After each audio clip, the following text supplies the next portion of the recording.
الحمد لله رب العالمين والصلاة والسلام على خاتم النبيين وآله الطيبين الطاهرين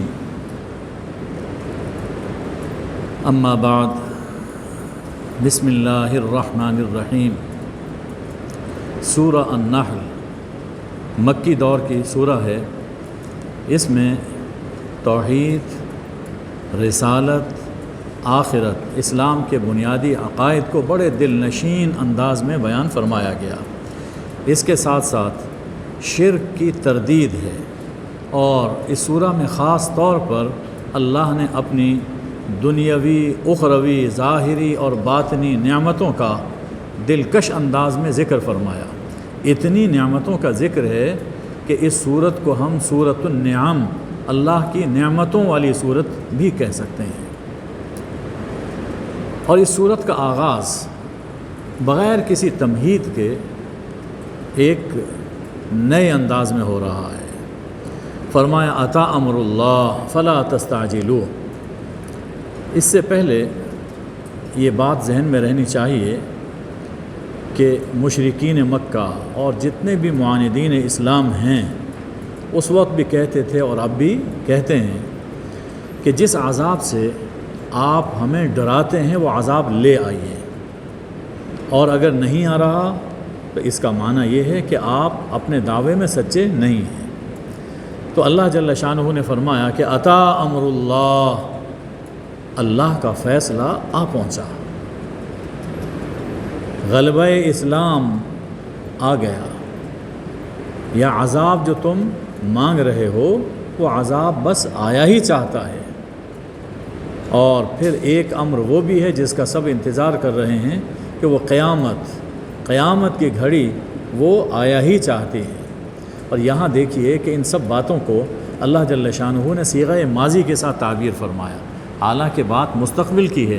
یہ اسلوب وہاں پہ اختیار کیا جاتا ہے کہ جہاں کسی امر کا ہونا یقینی ہو تو اس کو صیغہ ماضی سے بیان فرمایا جاتا ہے۔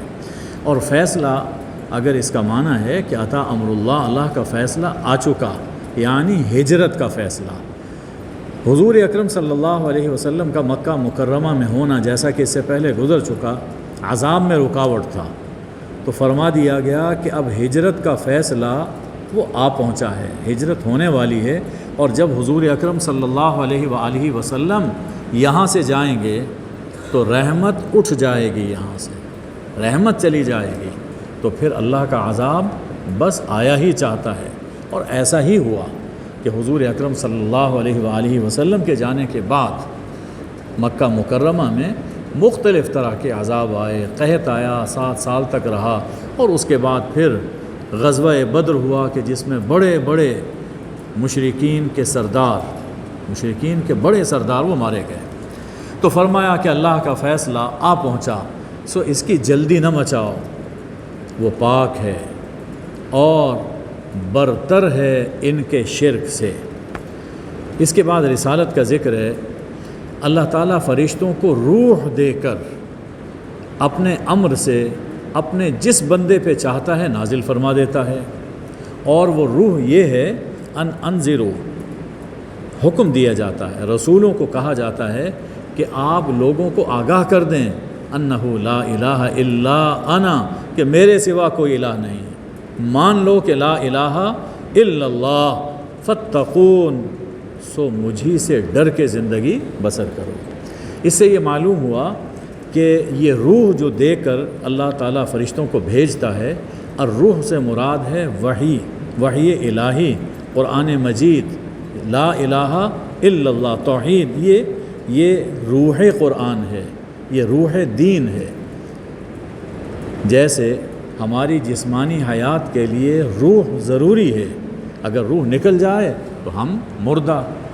بالکل اسی طرح اگر کسی شخص میں توحید نہیں ہے، وحی الہی کا نور نہیں ہے، وہ نبوت کو تسلیم نہیں کرتا ہے، تو گویا اس کی ایمانی اور روحانی موت ہو چکی۔ یہ وحی الہی، یہ لا الہ الا اللہ، کلمہ طیبہ ہماری روح کی روح ہے۔ اللہ نے آسمانوں اور زمین کو برحق پیدا کیا، اللہ بالا و برتر ہے ان کے شرک سے۔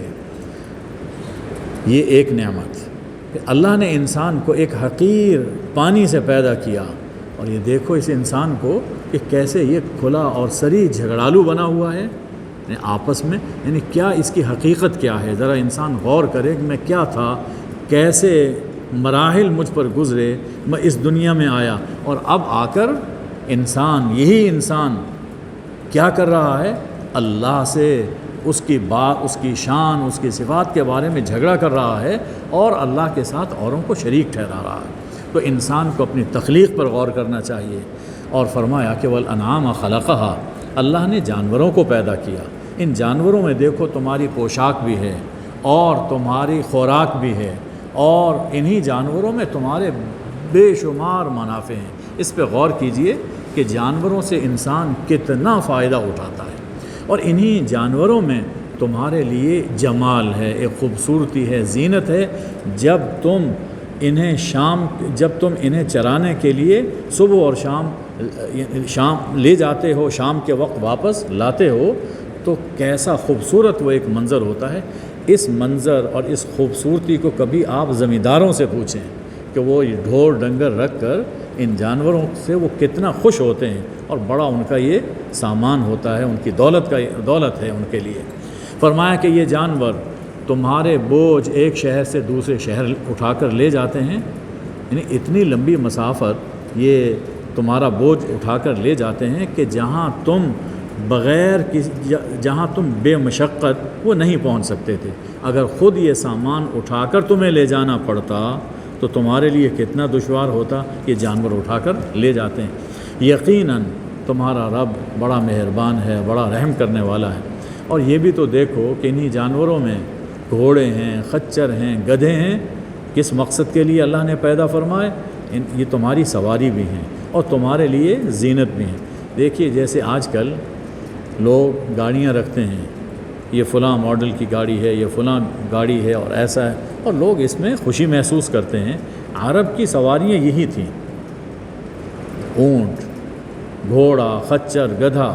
یہ گدھے کو تو ہم لوگوں نے کچھ اچھی نظر سے نہیں دیکھتے، ورنہ گدھا بڑا کام کا جانور ہے، بڑا کام کا جانور ہے۔ اتنے کام کا جانور کہ امریکہ میں تو ایک پارٹی کا نشان بھی یہ گدھا ہے، اور عرب کے گدھے سنا ہے کہ بہت مہنگے بھی ہوتے ہیں، بڑے تیز رفتار بھی ہوتے ہیں۔ تو بہرکیف گدھے کو معمولی نہیں سمجھنا چاہیے، بہت مفید جانور ہے۔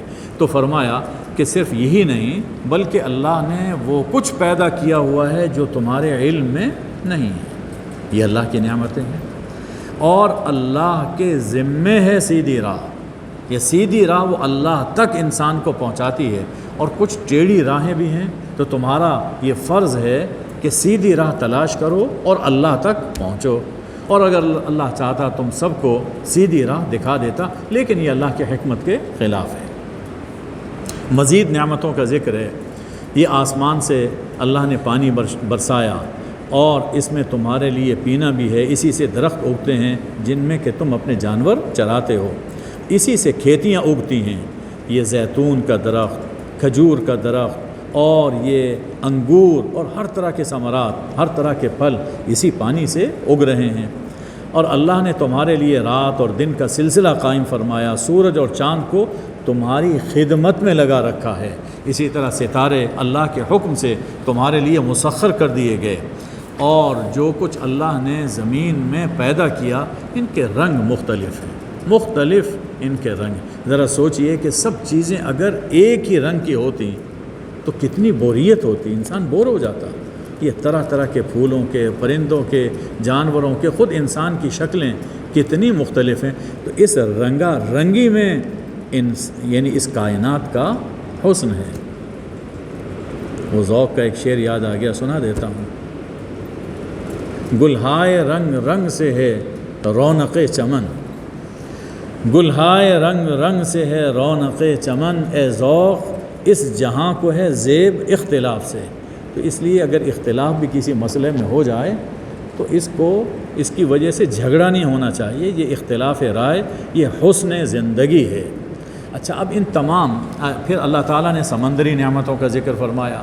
یہ دیکھو سمندر، اس سے تمہیں تازہ گوشت بھی ملتا ہے، اس سے تم زیور بھی نکالتے ہو، اور اسی میں کتنی بڑی بڑی کشتیاں ہیں کہ جن سے تم اپنا سفر طے کرتے ہو، اور اس سفر سے تم اللہ کا فضل رزق تلاش کرتے ہو. یہ سب کچھ اللہ نے اس لیے کیا تاکہ تم اللہ کا شکر کرو. اور اس سرزمین میں اللہ نے بلند و بالا پہاڑ رکھ دیے کہ زمین کہیں تمہیں لے کر ڈولنے نہ لگے. اسی میں اللہ نے نہریں اور دریا بہائے اور راستے رکھے تاکہ تم راہ پا سکو، ہدایت پا سکو. وہ علامات، اور زمین میں راستہ بنانے والی علامتیں رکھ دیں، لینڈ مارکس اللہ نے رکھ دیے. ذرا سوچئے کہ اگر یہ علامتیں نہ ہوں اور انسان کو سفر کرنا پڑ جائے تو کچھ پتہ نہ چلے کہ ادھر جانا ہے یا ادھر جانا ہے. ان علامتوں، لینڈ مارک کے ذریعے انسان پہچانتا ہے کہ اب میرا سفر، یہ راستہ یوں جائے گا تو میں اپنی منزل تک پہنچوں گا. فرمایا کہ یہ ستارے ہیں، ان کے ذریعے سے بھی لوگ راہ پاتے ہیں. ان تمام نعمتوں کے درمیان اللہ جل شانہ ذکر فرماتے ہیں کہ یہ سب چیزیں، یہ سب نعمتیں، یہ تمہارے لیے آیات ہیں یعنی نشانیاں ہیں. نشانیاں ہیں اللہ کو پہچاننے کی، اللہ تک پہنچنے کی. یہ نشانیاں ہیں، لیکن یہ ان نشانیوں سے فائدہ وہی شخص اٹھا سکتا ہے کہ جو اس میں سوچے، غور و فکر کرے. تو اس لیے تلقین فرمائی گئی کہ سوچا کرو، شعور کی آنکھ کے ساتھ اس کائنات میں غور کیا کرو. یہ اللہ کی معرفت کی نشانیاں ہمارے سامنے بکھری ہوئی ہیں، لیکن انسان کو اس میں تدبر کرنے، تفکر کرنے کی ضرورت ہے.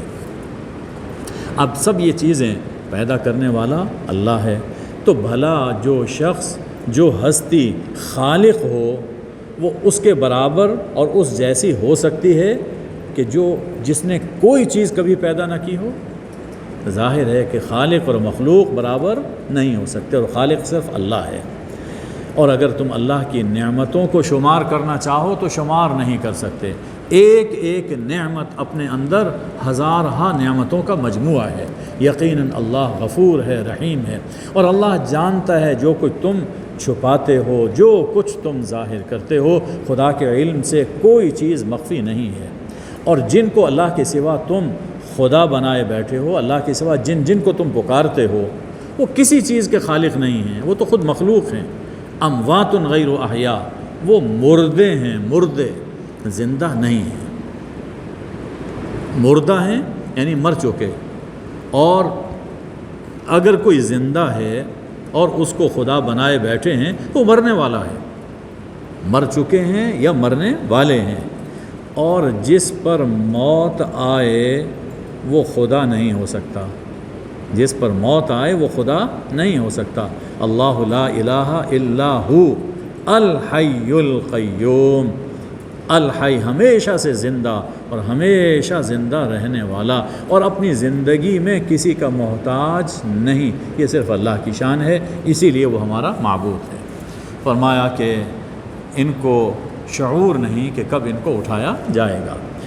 الہکم الہ واحد، تمہارا الہ بس ایک الہ ہے.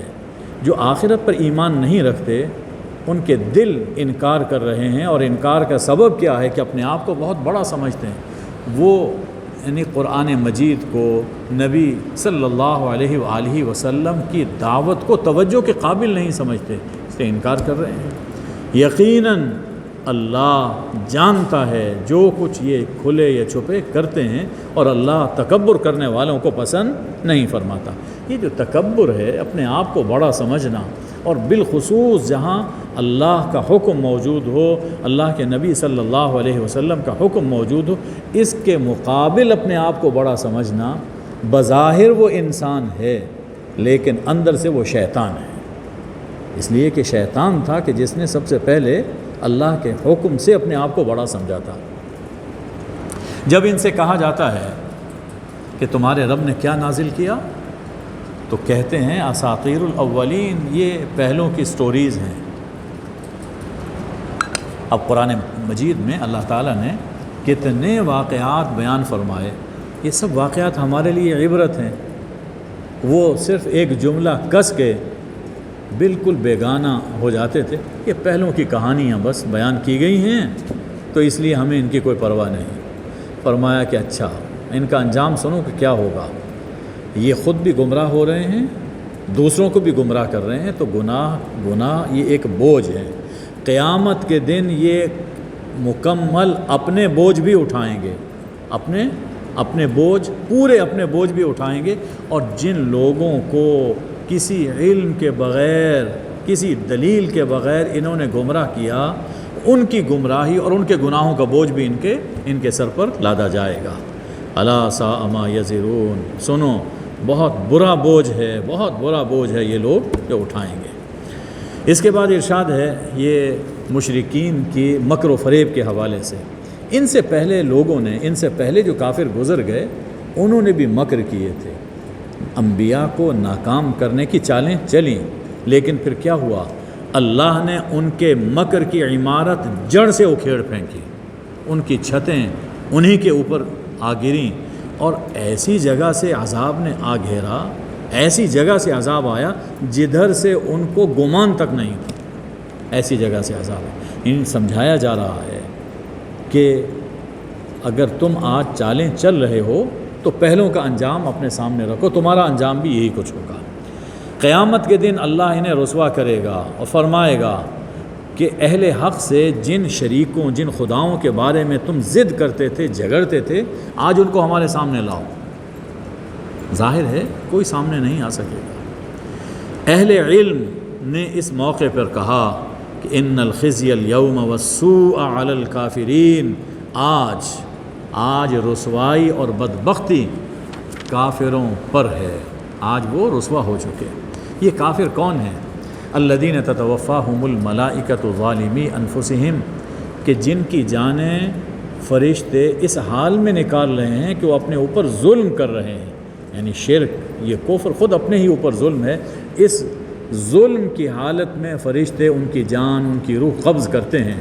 جب جان نکال رہے ہوتے ہیں فرشتے تو اس موقع پر یہ سرنڈر کرتے ہیں, ہتھیار پھینک دیتے ہیں. کیا کہتے ہیں؟ ہم تو اس سے پہلے کوئی گناہ نہیں کیا, کوئی جرم ہم نے نہیں کیا. کیوں نہیں؟ اللہ تمہارے کرتوتوں کو خوب جانتا ہے. چلو آج جہنم کے دروازوں میں داخل ہو جاؤ اور پھر ہمیشہ ہمیشہ تمہیں جہنم میں رہنا ہے. بہت برا ٹھکانہ ہے ان تکبر کرنے والوں کا.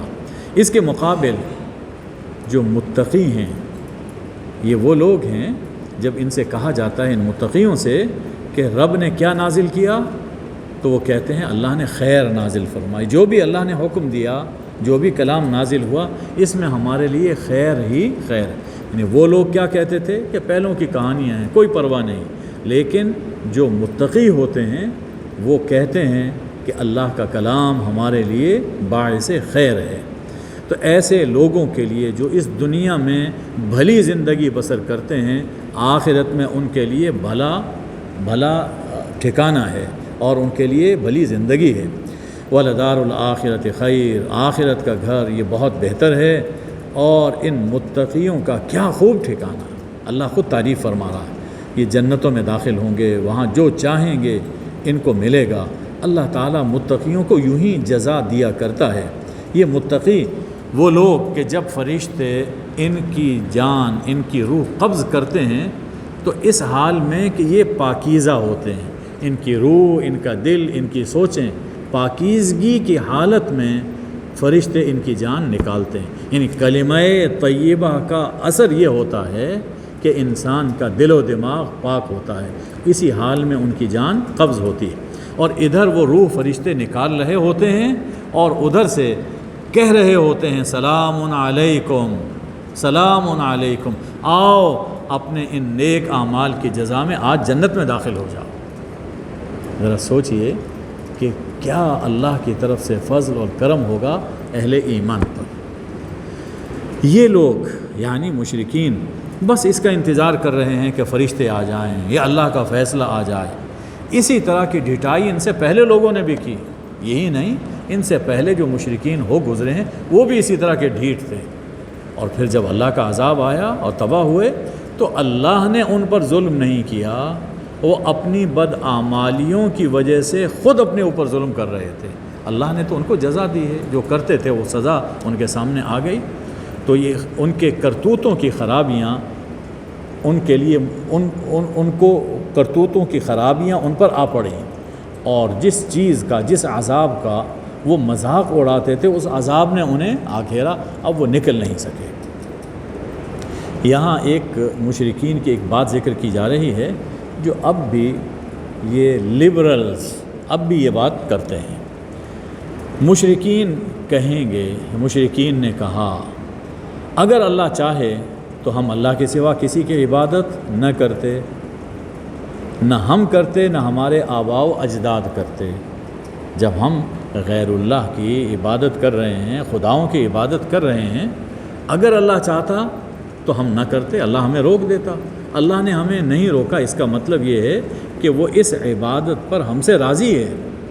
اسی طرح ولا حرمنا من دونہ من شیء، ہم اللہ کے حکم کے بغیر کسی چیز کو حرام نہ ٹھہراتے، لیکن جب ہم نے کسی چیز کو کہا کہ یہ حرام ہے، ان تمام چیزوں کا ذکر اس سے پہلے سورہ المائدہ میں گزر چکا، یہ حرام یہ حرام، سورہ انعام میں بھی یہ ذکر تفصیل کے ساتھ آ چکا۔ اگر اللہ چاہتا تو ہم ان چیزوں کو حرام نہ ٹھہراتے، تو جب اللہ نے ہمیں روکا نہیں، ہمارا ہاتھ نہیں پکڑا، تو اس کا مطلب یہ ہے کہ اللہ ہم سے راضی ہے، لہٰذا ہمیں سزا کیوں دی جا رہی ہے؟ اللہ جل شانہ فرماتے ہیں ان سے پہلے لوگوں نے بھی اسی طرح کی باتیں کیں۔ ہمارے رسولوں کے ذمے صرف کھلے طور پر پہنچا دینا ہے۔ ہمارے رسول کسی کو زبردستی پکڑ کر سیدھی راہ پر نہیں لاتے، وہ ہماری بات، ہمارا پیغام پہنچاتے ہیں، منوانا ان کے ذمے نہیں۔ اچھا تم یہ کہتے ہو کہ اللہ ہمارے ان کاموں سے راضی ہے، تو ذرا دیکھو اللہ نے ہر امت میں ایک رسول بھیجا، ہر امت میں ایک رسول بھیجا، اور ہر رسول نے یہ پیغام دیا عبادت صرف اللہ کی کرو، اور ان بتوں کی عبادت سے، طاغوت کی بندگی سے باز رہو۔ ہر رسول نے ہمارا یہ پیغام دیا۔ اگر اللہ تمہارے اس شرک پر راضی ہوتا تو رسولوں کے ذریعے یہ پیغام کیوں دیتا؟ چنانچہ رسولوں کے پیغام کچھ لوگوں نے قبول کیے، ان کو ہدایت ملی، اور کچھ ایسے ہیں کہ جن کی قسمت میں ضلالت تھی وہ گمراہ رہے۔ فسیروا فی الارض، زمین میں چلو، سیر کرو، دیکھو کہ جھٹلانے والوں کا انجام کیسا ہوا۔ ان تحرص علی ہداہم، اگر آپ ان کی ہدایت کی حرص کریں کہ سبھی مسلمان ہو جائیں، یہ حرص ہو آپ کے دل میں، تو اللہ تعالیٰ اسے ہدایت نہیں دیتا جس نے گمراہ ہونے کی ٹھان رکھی ہو، جو ضد پر آیا ہوا ہو، اسے راہ نہیں ملتی اور ان کا کوئی مددگار نہیں ہوتا۔ لہٰذا ایسی حرص ہونا کہ یہ لوگ مسلمان کیوں نہیں ہو جاتے، اس غم میں اپنے آپ کو بھلا دینا یہ مناسب نہیں ہے۔ اللہ کی اپنی ایک حکمت ہے۔ ایک اور ان کے رویے کا ذکر ہے، بڑی کڑی قسمیں اٹھا کر کہتے ہیں، قسمیں اٹھا کر کہتے ہیں، اور اللہ کی قسمیں اٹھا کر کہتے ہیں لا یبعث اللہ من یموت، جو مر جائے گا اسے اللہ نہیں اٹھائے گا، اور اس پر اللہ کی قسمیں اٹھا کر کہتے ہیں۔ کیوں نہیں؟ یہ اللہ کا سچا وعدہ ہے، لیکن اکثر لوگ جانتے نہیں ہیں، اور ایسا ہوگا۔ اس بعث کی حکمت کیا ہے، دوبارہ اٹھائے جانے کی حکمت کیا ہے؟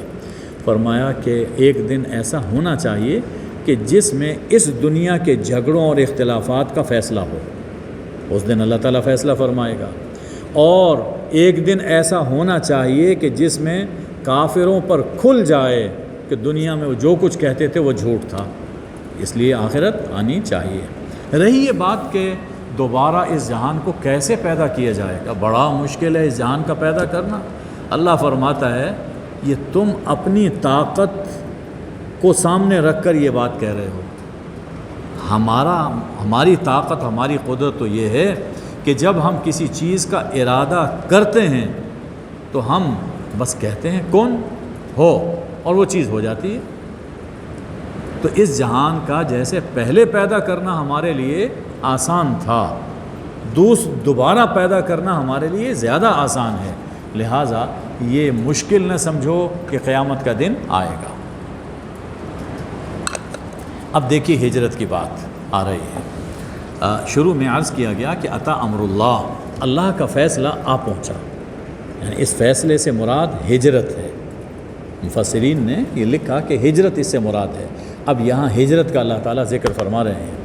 جن لوگوں نے، یعنی یہ مسلمان ہی ہیں کہ جن پر پہلے ظلم ہو چکا تھا، فرمایا کہ اس ظلم ہونے کے بعد جن لوگوں نے اللہ کی راہ میں ہجرت کی، ہم وعدہ کرتے ہیں کہ اسی دنیا میں انہیں بہترین ٹھکانہ عطا فرمائیں گے۔ چنانچہ آپ جو ہجرت اللہ کی خاطر ہوئی ہو، جب ہوئی، کبھی ہجرت کرنے والے مہاجرین خسارے میں نہیں رہے۔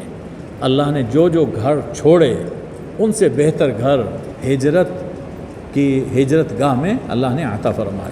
یہ تو دنیا میں ہے کہ ہم بہترین ٹھکانہ دیں گے، اور آخرت کا اجر سب سے بڑا ہے، وہ تو جنت ملے گی جس کی کوئی مثال ہی نہیں ہے۔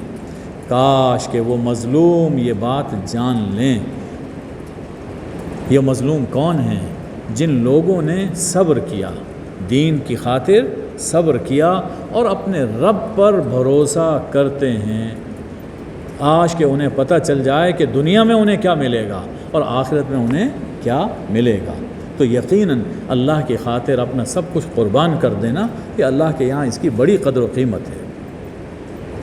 پھر ایک سوال کا جواب دیا جا رہا ہے کہ یہ مضمون وہی ہے جو پہلے بھی آیا کہ کیا نبی، ہمیں میں سے ایک شخص نبی ہو سکتا ہے؟ فرمایا ہم نے آپ سے پہلے جتنے بھی رسول بھیجے وہ سب مرد تھے، ان کی طرف ہم وحی کرتے تھے۔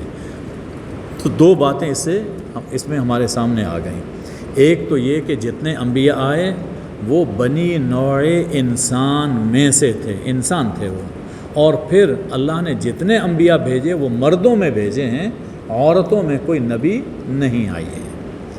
فرمایا کہ فَاسْأَلُوا أَهْلَ الذِّكْرِ، تم اہل علم سے پوچھو۔ یہ جو تم کہتے ہو کہ ہمیں میں سے ایک شخص کیسے نبی ہو سکتا ہے، تو اہل علم سے پوچھو اگر تم نہیں جانتے۔ اگر تم نہیں جانتے ہو تو جن کے پاس علم ہے، جو جانتے ہیں، ان سے پوچھو۔ آج کل بھی یہی بیماری ہے، خود جانتے نہیں، جاننے والوں کی مانتے نہیں، بھلا راہ کیسے مل سکتی ہے؟ فرمایا کہ ہم نے ان رسولوں کو بینات اور کتابیں دے کر بھیجا، اور آپ کی جانب ہم الذکر ہم نے نازل کیا، یہ قرآن، یہ نصیحت نامہ، یہ ہم نے نازل کیا آپ کی جانب۔ اس لیے نازل کیا ہے لِتُبَيِّنَ لِلنَّاسِ مَا نُزِّلَ إِلَيْهِمْ، تاکہ لوگوں کی جانب جو کچھ نازل کیا گیا ہے اسے آپ لوگوں کے سامنے خوب کھول کر واضح طور پر بیان کر دیں۔ یعنی قرآن مجید کی صرف آیات ہی نہیں، بلکہ اس کی ایک تو ہے قرآن مجید کی تلاوت، آیات کو سنا دینا، دوسرا آیات کو سمجھانا، اس کی تعلیم، اس کی تشریح۔ ظاہر ہے کہ یہ حضور اکرم صلی اللہ علیہ وسلم کی احادیث ہیں، اور آپ کی سنت ہے جو قرآن کی عملی تفسیر ہے۔ تو حضور صلی اللہ علیہ وسلم کے ذمے جہاں قرآن پہنچانا ہے، وہاں قرآن مجید کی تعلیم اور تشریح وہ بھی حضور صلی اللہ علیہ وسلم کے فرائض میں داخل ہے۔ تو اس سے یہ معلوم ہوا کہ یہ جو ذخیرہ احادیث ہے، جو صحیح روایات سے ہم تک پہنچا، یہ ہمارے لیے حجت ہے، ہمارے لیے یہ ہدایت ہے۔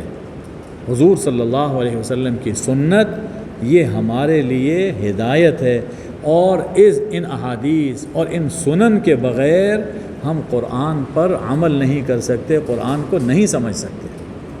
تو فرمایا کہ ایک تو قرآن مجید کی تعلیم اور تشریح یہ آپ کے ذمے، اور اس لیے بھی ہے کہ لوگ اس کے اندر غور و فکر کریں۔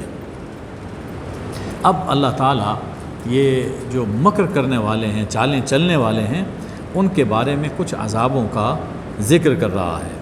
فرمایا کہ کیا یہ مکار لوگ جو دین کے خلاف چالیں چلتے ہیں، کیا یہ اس بات سے، یہ بری چالیں چلنے والے اس بات سے بے خوف ہیں کہ اللہ ان کو زمین میں دھنسا دے؟ یعنی اللہ کا عذاب جب آئے تو کسی رنگ میں بھی آ سکتا ہے، ان کی چالوں کو اللہ کسی رنگ میں بھی ناکام کر سکتا ہے۔ ایسا بھی ہو سکتا ہے کہ اللہ ان کو زمین میں دھنسا دے، یہ بھی ہو سکتا ہے ایسی جگہ سے عذاب آئے جہاں سے ان کو وہم و گمان بھی نہ ہو، یوں بھی عذاب آ سکتا ہے کہ چلتے پھرتے اللہ ان کو پکڑ لے، یہ اللہ کو عاجز نہیں کر سکتے۔ یوں بھی عذاب آ رہا ہے، عذاب آ سکتا ہے کہ انہیں آنے والی مصیبت کا کھٹکا لگا ہوا ہو کہ کوئی مصیبت آئے گی اور چوکنے ہیں، لیکن یکدم اللہ کا عذاب آئے اور ان کو پکڑ لے، کسی طرح سے بھی گرفت ہو سکتی ہے۔ لیکن اللہ جو فوری گرفت نہیں فرما رہا، اس لیے کہ وہ رؤوف ہے اور رحیم ہے۔ پھر ارشاد فرمائے، یہ توحید ہی کے حوالے سے ہے، اولم یروا الی ما خلق اللہ من شیء، کیا یہ نہیں دیکھتے ہو کہ اللہ نے جو جو چیز پیدا فرمائی ہے اس کا سایہ، ان چیزوں کے سائے دائیں اور بائیں گرتے ہیں اللہ کے حضور سجدہ کرتے ہوئے، اور اس حال میں کہ سب کے سب اللہ کے سامنے عاجزی کر رہے ہیں۔ یہ سائے کا ڈھلنا، صبح کے وقت ایک طرف ہونا، شام کے وقت دوسری جانب چلے جانا، تو یہ صبح و شام جب سائے ڈھلتے ہیں، دائیں بائیں گرتے ہیں، تو یہ اللہ کی توحید کو بیان کر رہے ہیں۔ اس لیے کہ سایہ پڑنا ایک چیز کے مادی ہونے کی علامت ہے۔ اگر کوئی چیز بہت لطیف ہے، مادی نہیں ہے، اس کا سایہ نہیں ہو۔ فرشتوں کا سایہ کبھی کسی نے نہیں دیکھا، جنوں کا سایہ کبھی کسی نے نہیں دیکھا۔ اب یہ جن بتوں کی پوجا کر رہے ہیں، جن درختوں کو پوجتے ہیں، یہ جن انسانوں کو خدا سمجھے بیٹھے ہیں، ان کا سایہ ہوتا ہے۔ تو یہ ان کا مادی ہونا، یہ سایہ مادی ہونے کی علامت، اور کسی کا مادی ہونا یہ ثبوت ہے کہ یہ مخلوق ہے، وہ خالق نہیں ہو سکتا، اور خدا خالق کی بندگی ہو سکتی ہے، مخلوق کی بندگی نہیں ہو سکتی۔ پھر فرمایا کہ یہ صرف یہ زمینی خداؤں کی بات نہیں، بلکہ آسمان میں جتنی مخلوق ہے، فرشتے ہوں یا اور کوئی جاندار ہوں، یعنی اس سے یہ معلوم ہوتا ہے کہ آسمان میں بھی کوئی ذی روح جاندار مخلوق موجود ہے۔ یہی مضمون سورہ شورى میں بھی آ رہا ہے۔ فرمایا کہ اللہ ہی کے حضور سر بسجود ہیں، جو مخلوق آسمانوں میں ہے، جو زمین میں ہے، جاندار اور فرشتے، یہ اللہ کے حکم سے سرتابی نہیں کرتے، اپنے رب سے جو ان سے اوپر ہے، جو بالا و برتر ہے، اپنے رب سے ڈرتے رہتے ہیں، اور جو حکم ملتا ہے اس پر عمل کرتے ہیں۔ تو نہ زمین میں اللہ کا کوئی ہمسر، نہ زمین میں کوئی اللہ کا شریک، نہ آسمانوں میں کوئی اللہ کا شریک۔ فرشتے جو اتنی طاقت والے ہیں، وہ بھی ڈرتے ہیں اللہ سے، اور اللہ کے وہ غلام ہیں، اللہ کے بندے ہیں، جو حکم ملے بس وہ کام کرتے، کبھی سرتابی نہیں کرتے۔ تو زمین اور آسمان میں اللہ کا کوئی شریک نہیں۔ درس کے بعد ایک سجدہ تلاوت کر لیجئے گا۔ اللہ جل شانہ نے فرمایا، پھر توحید ہی کا ذکر ہے، اللہ نے فرمایا لا تتخذوا الہین اثنین، دو خدا مت مانو، دو خدا مت بناؤ۔ ظاہر ہے کہ جب دو نہ بناؤ تو دو سے زیادہ بھی نہ بناؤ۔ انما ہوا الہ واحد، خدا صرف ایک ہے، الہ صرف ایک ہے، سو مجھ ہی سے ڈرو، اور دیکھو کہ اس کی شان کیا ہے، وہ معبود کیوں ہے؟ اس لیے کہ ہر چیز کا مالک وہ ہے، زمین و آسمان پورے جہان کا وہ مالک ہے، تو جو مالک ہے معبود بھی وہی ہو سکتا ہے، تو اس کے سوا کوئی مالک نہیں ہے، اور اسی کی عبادت ہے ہمیشہ سے اور ہمیشہ رہے گی۔ اور تمہیں جو کچھ نعمت حاصل ہوتی ہے، جو بھی نعمت تمہیں ملتی ہے، یہ سب کس کی طرف سے ہے؟ اللہ کی طرف سے۔ سب نعمتیں اللہ دینے والا ہے۔ پھر جب کوئی تکلیف تمہیں پہنچتی ہے تو اسی کی طرف تم چلاتے ہو، اسی کی طرف تم دوڑتے ہو فریاد کرتے ہوئے کہ اے اللہ اس تکلیف کو دور فرما۔ یہ انسان کی نفسیات پر تبصرہ کیا جا رہا ہے، بالخصوص مشرکانہ نفسیات پر، کہ نعمتیں دینے والا اللہ ہے، اور پھر جب کوئی تکلیف آتی ہے تو اس موقع پر سب خداؤں کو بھلا کر اللہ کی بارگاہ میں فریاد کرتے ہو، روتے ہو، زاری کرتے ہو۔ جب وہ اللہ تکلیف دور کر دیتا ہے تو تمہیں میں سے ایک گروہ ایسا ہے جو شرک کرنے لگ جاتا ہے۔ لیکفروا بما آتیناہم، تاکہ وہ ناشکری کریں ہماری نعمتوں کی۔ معلوم یہ ہوا کہ یہ شرک، یہ ناشکری اور نمک حرامی ہے۔ شرک، ناشکری اور نمک حرامی ہے۔ اچھا، کر لیں جو کرنا ہے، کچھ فائدے اٹھا لیں اس دنیا سے جو اٹھانا چاہتے ہیں، فسوف تعلمون، جلد ہی تمہیں پتہ چل جائے گا۔ فرمایا یہ شرک کی ایک سوچ، وَيَجْعَلُونَ لِمَا لَا يَعْلَمُونَ نَصِيبًا مِّمَّا رَزَقْنَاهُمْ، ان لوگوں کو کیا ہو گیا کہ یہ ان لوگوں کے لیے جن کی حقیقت سے واقف نہیں ہیں، ان کے لیے اللہ ہمارے دیے ہوئے رزق سے حصہ مقرر کرتے ہیں۔ دینے والا اللہ، رازق اللہ ہے، اب اللہ کے دیے ہوئے رزق سے غیر اللہ کا حصہ مقرر کرتے ہیں، ان کے نام کی نظر نیاز اور بھیڑ چڑھاتے ہیں۔ یہ سمجھتے ہیں کہ اگر ان کو ہم نے خوش رکھا تو اللہ خوش ہو جائے گا، یا یہ ہمیں اللہ سے دلوائیں گے۔ فرمایا کہ تاللہ، اللہ کی قسم، یہ جو کچھ تم جھوٹ گھڑ رہے ہو اس کے بارے میں اللہ تم سے ضرور پوچھے گا۔ یہ جرائم کو معمولی جرائم نہیں ہیں، تو اس لیے نظر نیاز، جو کچھ صدقہ و خیرات ہے، یہ صرف اللہ کے نام پر ہو سکتی ہے۔ اس کسی اور کے نام پر جانور یا کوئی اور نظر نیاز کرنا، یہ شرک کے اندر داخل ہے۔